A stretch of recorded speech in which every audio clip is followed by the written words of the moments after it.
Okay, there are 3 million EU citizens who live and work and pay taxes in this country. They do not claim benefits, they work and they pay taxes. They are a part of this country. They belong here. I now want to invite to the stage Elena Remigi and Veronique Martin.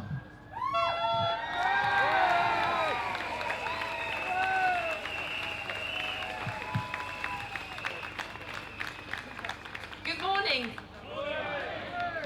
I'm Elena, and I'm here to talk to you about In Limbo, a book of testimonies from EU citizens living in the UK.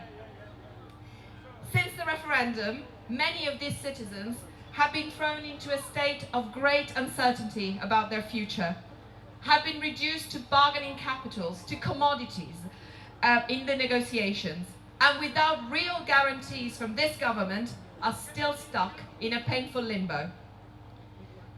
In the month following June 2016, many of us had started sharing feelings of sorrow, of anger, of worry, of betrayal on Facebook. And I thought that if collected in a book, these voices would make a much stronger impact and could be sent to politicians on both sides of the channel. So the aim of In Limbo is to show the human side of the Brexit story, which is fundamental because we are not numbers, we are not statistics, we are not an indistinct mass of migrants.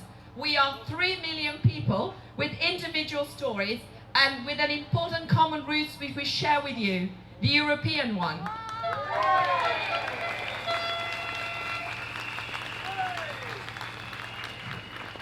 We are citizens who felt at home, who married, paid taxes and lived here even for 50 or 60 years and created with other British people new European families. We are this country's cleaners, doctors, waiters, mothers and fathers, yet we were denied a vote in the referendum, and without real guarantees, we've been made to feel like unwelcome guests. So what is this limbo for us and for our fellow Brits living in the rest of the EU? It is the limbo of many stay-at-home parents, wives of British husbands, carers, students, elderly and vulnerable people who wonder what's going to happen to them.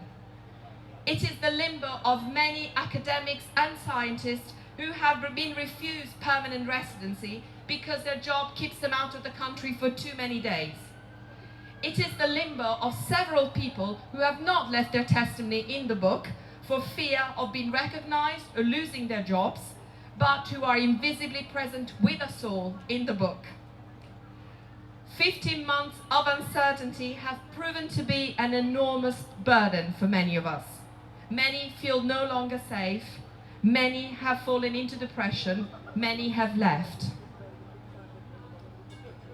So this is a book about an unnecessary suffering, but dear friends, it is also a letter of love to a country we call home, which is now at risk of losing what made it beautiful in our eyes.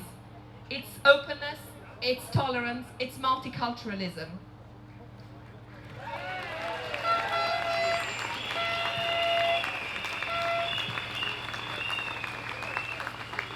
Are we willing to sacrifice all this on the altar of Brexit? No! So, to conclude, as Mrs. May was in Florence the other day, let me conclude with a great Florentine poet, Dante, who inspired the title of our book. Dante, in the middle of his life, says, "I found myself in a dark forest, for I had lost my way." Like him, in times of darkness, we struggle to see the light at the end of the tunnel. But the inferno ends with the verse, "Hence we came forth to re-behold the stars." This is my wish for us all. This is not the time for silence.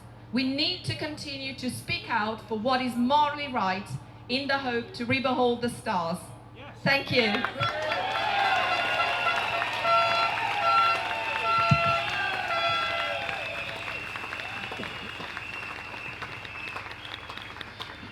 Hello everybody and thank you for being here. You represent the very, very cream of Britain.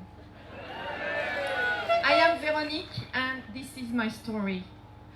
I arrived here as a degree student in English with the very, very first Erasmus exchange in 1984.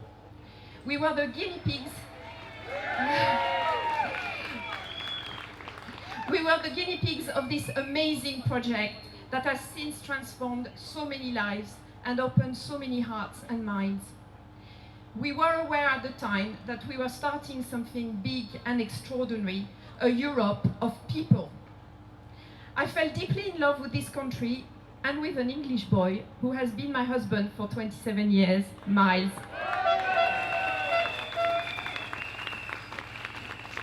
In the past 30 years, I have acquired a PhD from a British university.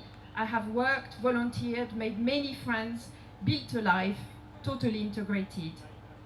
I never felt like a migrant. I was an EU citizen in the EU.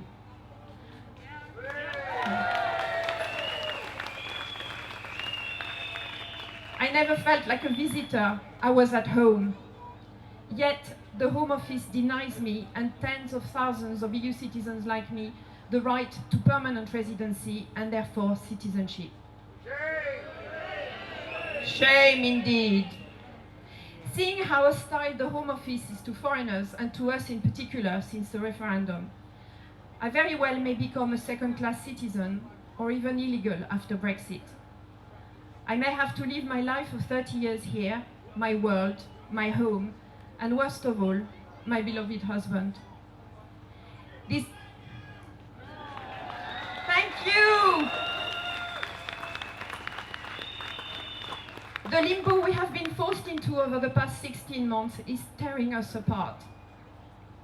It's destroying us and our deep love for this country, blow by blow. Many of us have already left, and many more are seriously considering it. The EU is not a mere financial or commercial arrangement. It is a unique human project that has managed to bring all the enemies together, that has encouraged them to get to know each other, work together, collaborate, feel at home in each other's countries, become friends, and even fall in love. We are the result of that experiment, and home for us is here.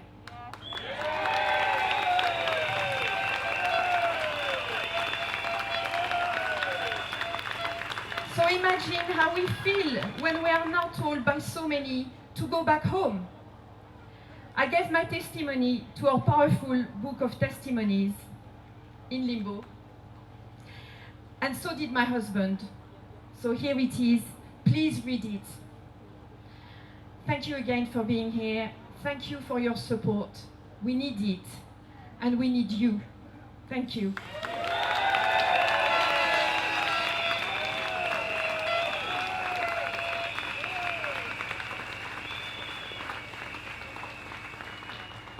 Hello everybody, my name is Miles and I'm speaking to you as somebody who is both 100% British and 100% European.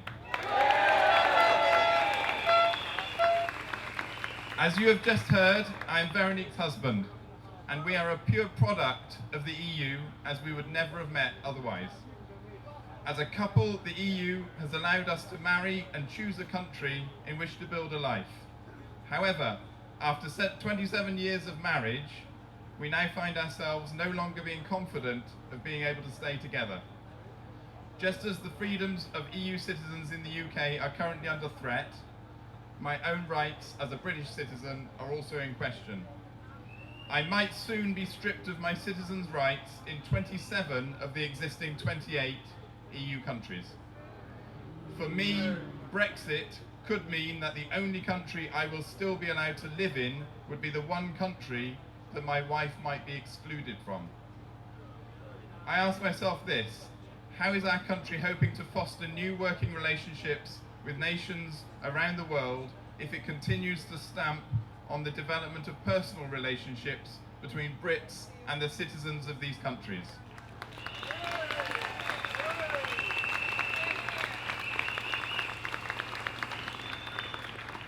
Now, I don't care how you voted last year. The referendum is so 2016. What matters now is whether or not you agree with the future that our government is mapping out for our country. I do hope you join me in demanding from our government the continuation of our rights and to put as few obstacles as possible in the path of international love, marriage, families, and above all, friendship. Thank you, and let's stop Brexit.